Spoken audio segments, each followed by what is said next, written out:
Really it's shocking to से the least. मैं समझता हूं ऐसे ही राजनीतिक नेताओं ने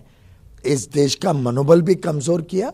और इस देश में आज जो ये घटनाएं हो रही हैं इसको बल देने का काम अगर किसी ने किया है, इस प्रकार के सूडो सेकुलरिस्ट और इस प्रकार के नेता, कमजोर नेता जिन्होंने कभी हमारे आर्म्ड फोर्सेस को, हमारे रक्षा बलों को वास्तव में छूट नहीं दी इस देश की रक्षा को सक्षम बनाने के लिए। आखिर हम तो मुंबई का रहे, मुंबई में 2008 में इतना बड़ा दुर्घटना हुई थी,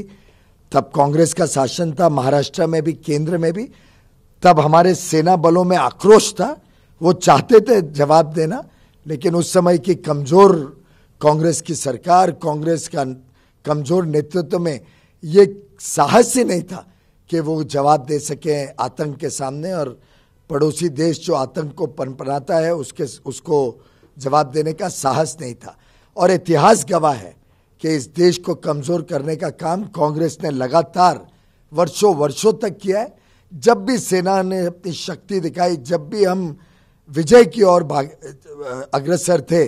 तब कांग्रेस इसको कमजोर बना देती थी, सेना बलों को कमजोर बनाती थी। आज प्रधानमंत्री मोदी ने सेना बलों को पूरी छूट दी है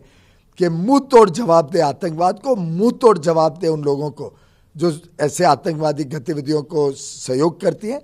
हम उनकी टेरर फाइनेंसिंग को भी रोकेंगे,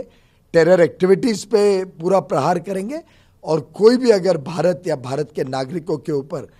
आंच लगाए, कोई टेढ़ी नजर से देखे, उसको 10 गुना मुकाबला करने की आज भारत में ताकत है। ये दुर्भाग्य है, जैसा माननीय प्रधानमंत्री जी ने भी कहा कि देश के अंदर ही हमारे गद्दार बैठे हैं और वही हमारी सेना की ताकत को कमजोर करते हैं। उनको अगर हमारे सेना बलों पे विश्वास नहीं है तो मैं समझता हूं इससे बड़ा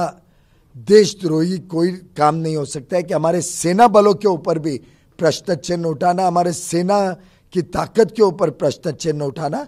और विदेशी ताकतों के हाथ में खेल जाना। ये बहुत ही दुर्भाग्यपूर्ण कुछ राजनीतिक लोगों की सोच है। मैं इसको धिक्कार करता हूं, इसको बहुत ये निंदनीय है, और ऐसे लोगों का मैं समझता हूं भारत की जनता